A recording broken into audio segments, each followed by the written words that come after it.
तारीख 12 फरवरी साल 2026, जगह बिहार का अररिया जिला, शहर फारबिसगंज। व्यवस्था का चेहरा काला हो चुका है जब सिस्टम खुद ही सिस्टम को थप्पड़ मारने लगे और जब जवाब में वो सिस्टम उसे कमरे में बंद कर दे तो समझ लीजिए कि अराजकता अब न्यू नॉर्मल है।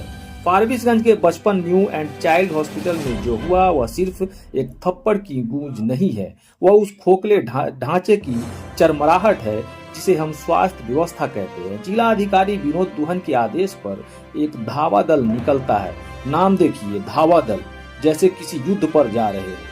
एडीएम डॉक्टर रामबाबू के नेतृत्व में यह टीम पहुंचती है और वहां जो होता है वह लोकतंत्र नहीं, लठतंत्र का नमूना है। सीसीटीवी फुटेज गवाह है या शायद अब वह भी किसी कोने में दुबक कर रो रहा होगा। आरोप है कि एडीएम साहब ने डॉक्टर दीपक कुमार को थप्पड़ जड़ दिया। एक प्रशासनिक अधिकारी का हाथ एक डॉक्टर के गाल पर तब उठता है जब सत्ता का नशा सिर चढ़कर बोलता है। और पलटवार देखिए, अस्पताल के स्टाफ ने अधिकारियों को ही बंधक बना दिया। यह बिहार है, यहाँ न्यूटन का तीसरा नियम फिजिक्स की किताबों में नहीं, सड़कों और अस्पतालों में लागू होता है। हर क्रिया की बराबर और विपरीत प्रतिक्रिया। अब जरा इस घटना को मीडिया के चश्मे से देखिए, जो अक्सर धुंधला ही रहता है। नवभारत टाइम्स और न्यूज 18 बिहार जैसी बड़ी मीडिया इसे थप्पड़ कांड कह रही है। उनके लिए यह एक टीआरपी का मसाला है। ब्रेकिंग न्यूज के फ्लैश में एडीएम का थप्पड़ चल रहा है, लेकिन उस थप्पड़ के पीछे की कहानी गायब है। क्या जांच का तरीका यही है? क्या क्लिनिकल एस्टेब्लिशमेंट एक्ट 2010? जी हाँ, वही कानून जो स्वास्थ्य संस्थानों की गुणवत्ता सुनिश्चित करने के लिए बना था। कहीं ये लिखा है कि जांच के दौरान आप हाथ छोड़ दे? यह सामान्य ज्ञान की बात है कि भारत में बिना रजिस्ट्रेशन के हजारों क्लिनिक चल रहे हैं, लेकिन क्या कानून का पालन करवाने के लिए कानून को हाथ में लेना जायज है? दूसरी तरफ छोटी मीडिया और लोकल पोर्टल्स जैसे मिरर मीडिया और वोकल टीवी एक अलग ही तस्वीर दिखा रहे हैं। वोकल टीवी मेडिकल माफिया शब्द का इस्तेमाल कर रही है। यह शब्द बहुत भारी है। यह बताता है कैसे ग्रामीण इलाकों में स्वास्थ्य सेवा के नाम पर मौत का व्यापार हो रहा है।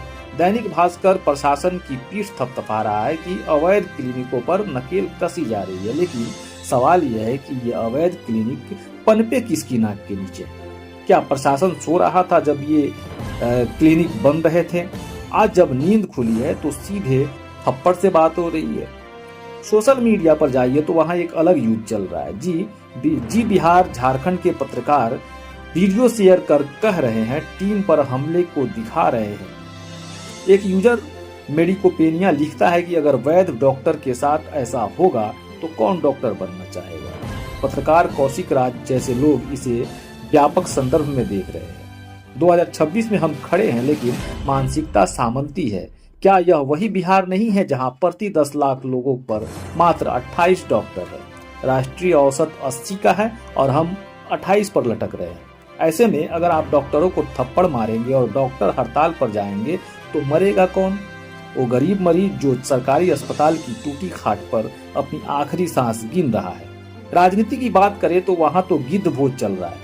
भाजपा समर्थक नेता इसे सफाई अभियान बता रहे हैं, कह रहे हैं कि अवैध अस्पतालों से मौतें होती है। बात सही है, लेकिन क्या इसका समाधान गुंडागर्दी है? विपक्षी नेता इसे अफसरशाही की दबंगई बता रहे हैं। उन्हें एडीएम पर कार्रवाई चाहिए, लेकिन जब उनकी सरकार थी तब क्या अस्पताल स्विट्जरलैंड बन गए थे? इंडिया मेडिकल एसोसिएशन जो 1928 से डॉक्टरों के अधिकारों की बात कर रहा है, उसने अररिया, पूर्णिया और सुपौल में हड़ताल कर दी है।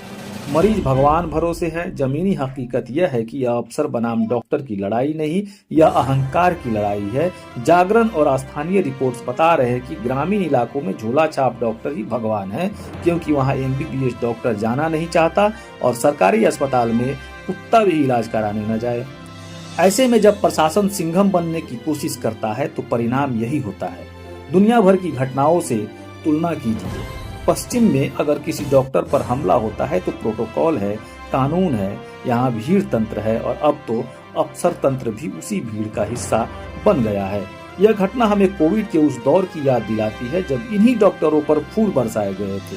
आज वही हाथ थप्पड़ बरसा रहे हैं। सवाल यह नहीं कि एडीएम ने थप्पड़ क्यों मारा या स्टाफ ने बंधक क्यों बनाया। सवाल यह है कि एक सभ्य समाज के तौर पर हम कहाँ जा रहे हैं। क्या हम एक ऐसे दौर में हैं जहां संवाद की जगह हिंसा ने ले ली है। जब रक्षक ही भक्षक बन जाए और उपचार करने वाले हड़ताल पर चले जाए तो आम आदमी कहाँ जाए। जांच होगी, एफआईआर होगी, फाइलें बनेंगी, लेकिन उस थप्पड़ की गूंज बहुत देर तक सुनाई देगी। यह गूंज बताती है कि सिस्टम बीमार है और उसे आईसीयू की जरूरत है।